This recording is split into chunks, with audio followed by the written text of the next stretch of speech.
Selain Malaysia, 12 negara lain ialah Algeria, Belarus, Bolivia, Cuba, Indonesia, Kazakhstan, Nigeria, Thailand, Turki, Uganda, Uzbekistan dan Vietnam. Sebagai rekod, pada 28 Julai lepas, Perdana Menteri Datuk Seri Anwar Ibrahim mengesahkan Malaysia telah mengemukakan permohonan kepada Rusia untuk menyertai pertubuhan antara kerajaan Brics. Rusia kini mempengerusikan blok itu yang turut merangkumi Brazil, India, China dan Afrika Selatan. Pada 18 Jun lepas, Anwar mengesahkan hasrat Malaysia untuk menyertai Brics semasa perbincangan dengan Presiden Brazil, Luiz Inácio Lula da Silva. Brics asalnya merangkumi Brazil, Rusia, India dan China ditubuhkan pada 2009 sebagai platform kerjasama untuk ekonomi yang sedang pesat membangun. Afrika Selatan menyertainya pada 2010.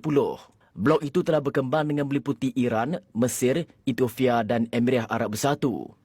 Brics mewakili kira-kira 40% daripada populasi global dan menyumbang keluaran dalam negara kasar KDNK terkumpul $26.6 trilion Amerika atau 26.2% kepada KDNK dunia, hampir menyamai kekukuhan ekonomi kumpulan 7 G7.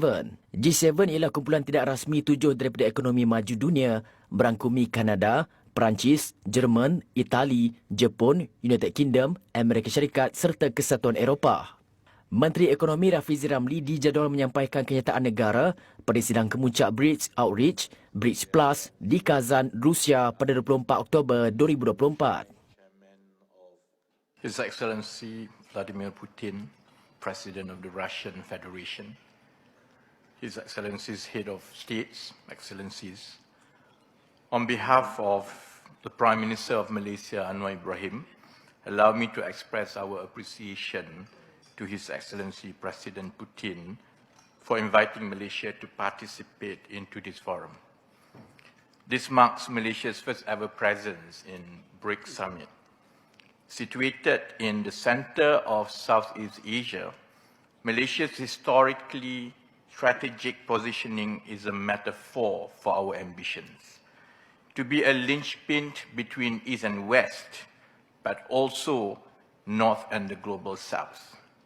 One that is driven by the tenets of clarity, commerce and cooperation.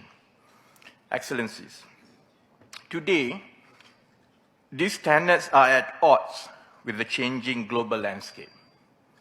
We see a world that is retreating inwards, a world that is ravaged by humanitarian crisis and climate change.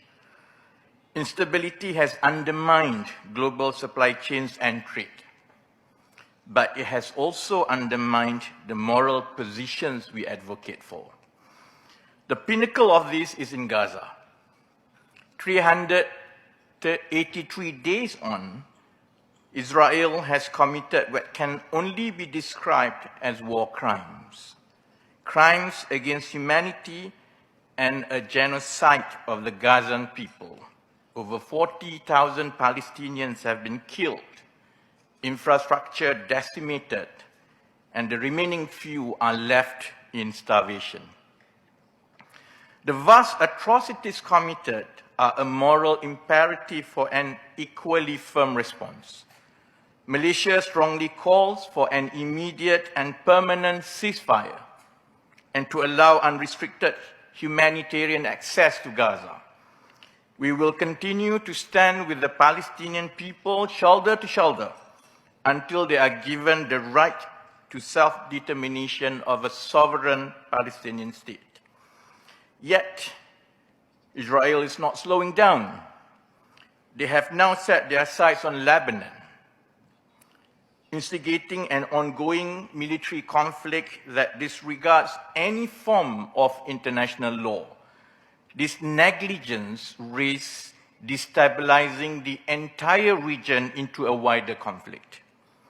We strongly condemned their attack on the United Nations Interim Force in Lebanon headquarters, which injured several peacekeepers.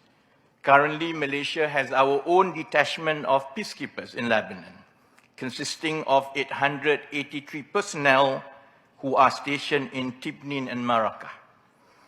There must be adequate reform of the United Nations Security Council to ensure Israel stops putting lives at risk. Excellencies, Gaza has opened long overdue debates on other fronts.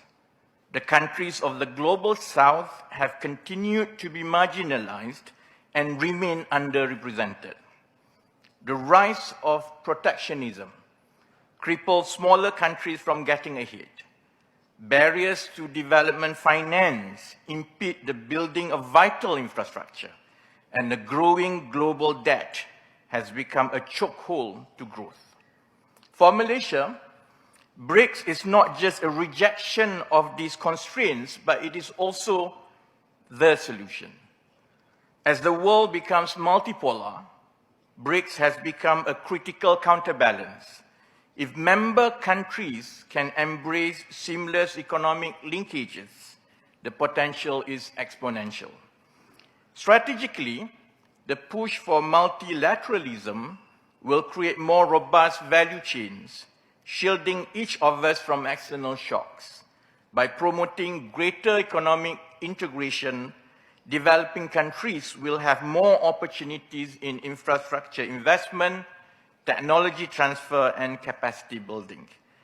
These are the same principles of inclusivity and sustainability that Malaysia will promote.